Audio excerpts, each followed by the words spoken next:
다시 역사서로 돌아옵니다. 하나님께서는 예언의 성취로 회복의 역사를 쓰시기 전에 창세기부터 시작되는 역사를 북이스라엘 중심이 아닌 남유다 중심으로 다시 정리하고 싶으셨습니다. 그래서 등장한 역사서가 역대상하입니다. 역대상하는 포로 귀환 백성들에게 유대인의 정체성을 가르치기 위해서 에스라가 쓴 역사서라고 보고 있습니다. 그 내용은 남유다를 중심으로 다시 쓰는 창세기, 출애굽기, 민수기, 여호수아, 사사기, 사무엘 상하, 열왕기 상하입니다. 역사서 10. 역대상하 1. 역대상하의 배경. 성경의 역사는 창세기부터 시작하여 열왕기 상하까지 이어져 왔습니다. 그런데 창세기에서부터 시작되었던 눈에 보이는 하나님의 나라가 없어졌습니다. 그 나라가 왜 없어졌는지, 또 어떻게 해야 회복될 수 있는지를 선지자들의 예언을 통해서 들었습니다. 그러나 하나님께서 보내신 선지자들의 메시지를 귀담아 듣지 않아서 그 나라들은 결국 징계를 받았습니다. 다니엘의 예언대로 온 세계사의 주인이신 하나님께서는 예레미야의 예언대로 70년 만에 유다 사람들을 포로에서 돌아오게 하실 것이고, 에스겔의 예언처럼 무너진 성전을 다시 지어주실 것입니다. 그런데 이 시점에서 하나님께서는 새로운 역사를 쓰기 원하셨습니다. 열왕기 상하는 북이스라엘의 역사를 중심으로 망하는 이야기로 끝이 났지만, 하나님께서는 남유다를 중심으로 앞으로 새롭게 일으키실 그 나라의 역사를 쓰고 싶으셨습니다. 그 중심에 다윗을 놓고 말입니다. 역대상하는 남유다를 중심으로 다시 쓰는 창세기, 출애굽기, 민수기, 여호수아, 사사기, 사무엘 상하, 열왕기 상하입니다. 그런 하나님의 의도로 에스라를 통하여 기록한 역사서가 역대상하입니다. 에스라는 1차 포로가 끌려간 후 약 150년이 지났을 무렵 유다 땅으로 돌아온 사람입니다. 150년 동안 수많은 세대가 바벨론 땅에서 포로로 살면서 유다 사람으로서의 정체성을 잃어버렸습니다. 그래서 에스라는 우리는 누구인가를 역대상 1장에서부터 기록합니다. 2. 역대상의 내용. 역대상 첫 장을 펼치면 아담으로 시작되는 족보를 기록하고 있습니다. 이미 말씀드린 대로 족보는 실제 역사를 가장 짧게 함축시킨 역사서술의 방법입니다. 역대상하 역사가가 역사의 시작점으로 삼고 싶었던 지점은 바로 창조주 하나님이었습니다. 그래서 아담으로부터 시작되는 역사를 족보의 형식으로 사울까지 기록합니다. 그 이야기가 역대상 9장까지입니다. 그런데 특별한 사실은 역대상 2장 1절부터 2절에서 야곱의 12아들의 이름을 부른 후에 역대상 2장 3절부터는 유다의 아들은 이라고 하면서 야곱의 넷째 아들 유다를 타고 흘러갑니다. 왜 그럴까요? 역대상하의 중심 인물은 다윗이기 때문입니다. 마치 다윗 이야기를 사무엘 상하에 따로 떼어서 했던 것처럼 역대상하의 중심 인물도 다윗입니다. 다윗을 찾아가기 위해서는 반드시 유다 지파 쪽으로 이야기가 흘러가야 합니다. 그렇게 흘러간 이야기는 사울의 죽음과 다윗의 등장으로 끝나고, 이어지는 이야기는 온통 다윗 이야기입니다. 드디어 다윗이 왕으로 등극합니다. 다윗의 인생에서 클라이막스와도 같은 부분은 하나님의 법궤를 다윗성으로 옮겨오는 장면입니다. 옷이 흘러내리는 것도 모를 정도로 기뻐하며 춤을 추었습니다. 법궤를 다윗성으로 옮긴 후 다윗은 하나님의 성전을 짓고 싶어 했습니다.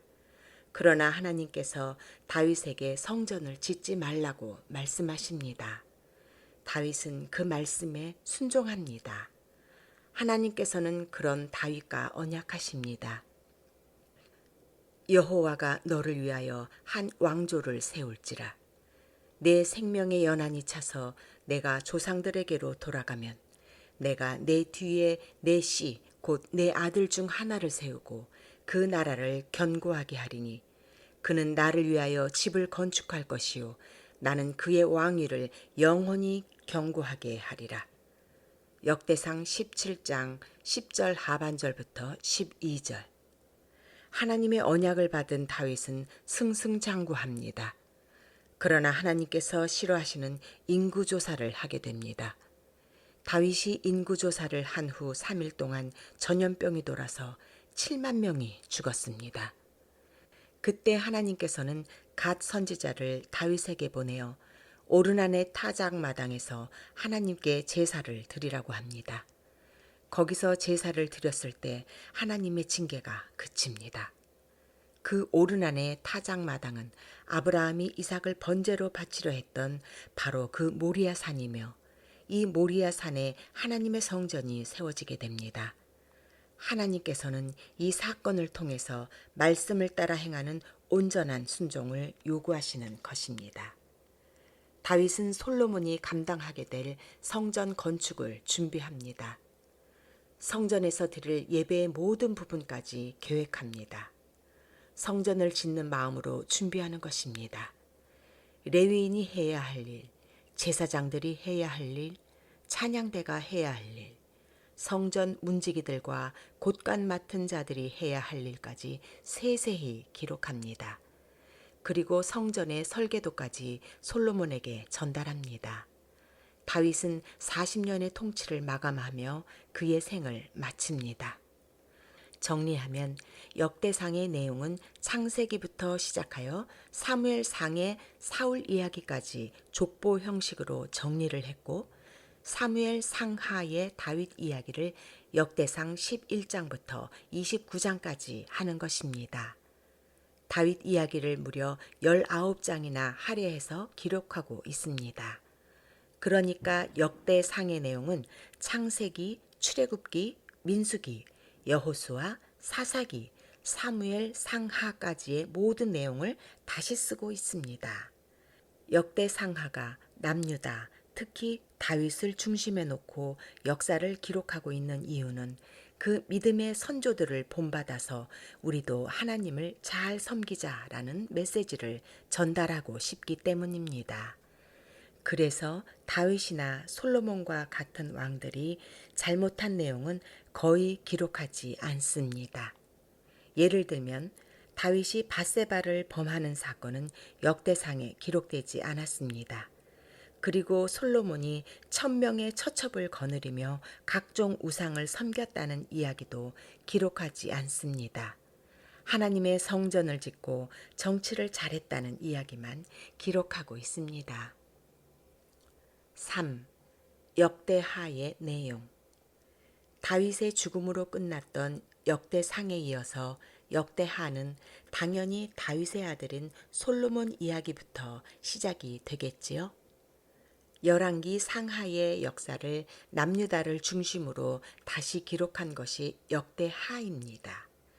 역대하 1장부터 9장은 솔로몬 이야기입니다. 역대하 1장부터 6장까지는 솔로몬이 성전을 건축하는 이야기입니다. 역대하 7장부터 9장까지는 솔로몬의 정치 행적을 기록하고 있습니다. 그 이후의 이야기는 르호보암을 타고 남유다 이야기로 이어집니다.